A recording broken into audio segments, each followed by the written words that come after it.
Hi, how are you doing guys? Welcome back to my channel, Alina di USA.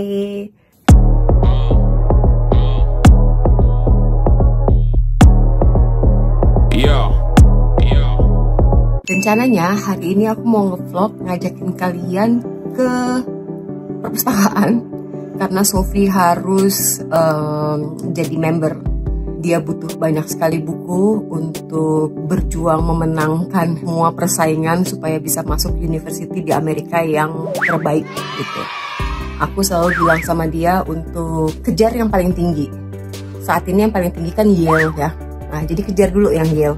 Kalau misalnya Yale dapat syukur, tapi kalau misalnya enggak kan pasti minimal karena sudah ngejar habis-habisan Chicago University dapat, UCLA dapat. Nah, untuk itu walaupun dia masih di kelas 9 saat ini, kelas 9 itu berarti kelas 1 SMA ya, kami sudah memastikan dia harus rajin-rajin untuk buka buku SAT. Apa sih SAT atau ACT itu nanti aku jelaskan ya. Aku butuh riset yang dalam supaya ngomongnya aku nggak salah-salah tentang SAT dan ACT ini tuh. Tapi saat ini aku mau ngajakin kalian untuk ke perpustakaan. Kita lihat ya perpustakaan di Amerika itu seperti apa. Yang jelas sih aku kagum beberapa kali datang ke perpustakaan di Amerika. Itu memang benar-benar nyaman untuk belajar, untuk cari-cari buku atau baca buku gitu ya. Dan dia buka sampai malam sekali, dari pagi sampai jam 8, jam 9 malam. So enak lah untuk ke sana, dan biasanya nggak bayar apapun kalau kamu memang penduduk sini karena itu sudah dibayar dari pajak. Yuk ikutin.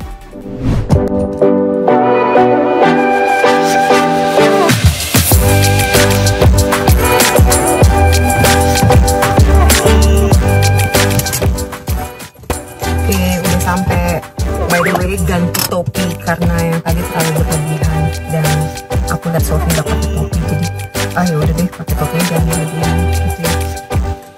Oke, sekarang tasnya adalah kamu ke sana sendiri, mama kan ikut, tapi kamu ke sana sendiri terus beranikan diri untuk hai aku mau daftar. Oke, simpel kan? Sebagai anak 15 tahun itu yang akan memajarin. Oke, kita sana. Berani?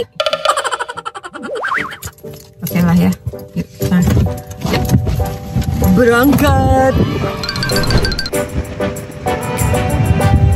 Ini dia perpustakaannya. Jadi perpustakaan, taman kota, gereja, klinik, dan lain-lain itu adalah feature wajib di setiap kota di Amerika. Jadi setiap kota di Amerika, doesn't matter mau kecil, mau penduduknya cuma sedikit. Seperti di kotaku ini kan penduduknya sedikit banget ya, cuma 22.000. Tapi punya perpustakaan yang sangat-sangat memadai dan cantik sekali seperti ini. Ups, sayangnya tutup. Hari ini tutup karena memang ada badai. Tutup. Cuma kok ada suara-suara aneh. Mungkin karena hari ini ada badai, jadi dia termasuk yang diliburin mungkin, ya nggak sih? Nggak masuk akal. Masuk akal dong, kan orang juga takut loh berangkat kerja mau mati hanya karena buat jagain perpustakaan, kan enggak loh. Ya kan, I don't know. Tapi alasannya perpustakaan nyala. Iya tadi. Ya memang harus dinyalain untuk jaga kualitas udara. AC-nya tuh harus nyala supaya buku-bukunya nggak cepat rusak. Kita jalan-jalan di sana, cuma kayaknya harus ganti tempat parkir karena terlalu sedikit.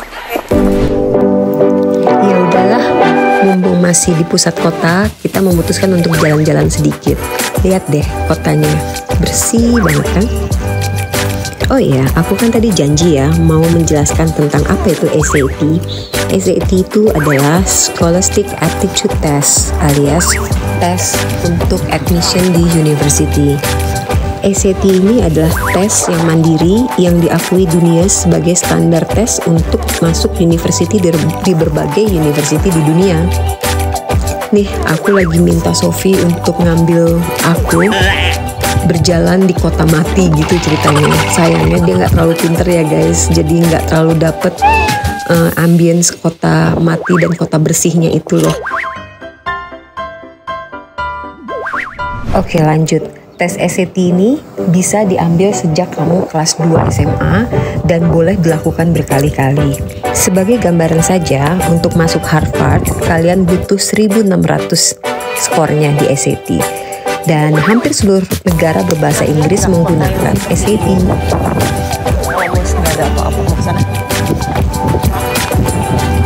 Umumnya, skor rata-rata peserta SAT itu 1051 sampai 1100. Jauh ya dari keinginannya Harvard yang 1600.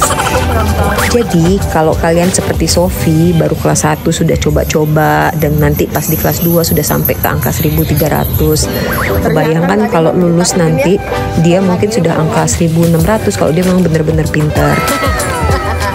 Ini kami sedang ngomongin tentang himbauan adanya tornado yang ternyata nggak terjadi guys, baik-baik aja. Tapi akibatnya semua servis di kota ini sampai tutup. Oke lah, lanjut lagi tentang ngobrolin SAT ya.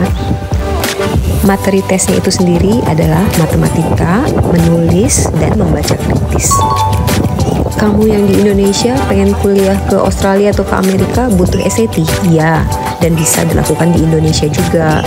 Biayanya itu sekitar $55 sampai $70.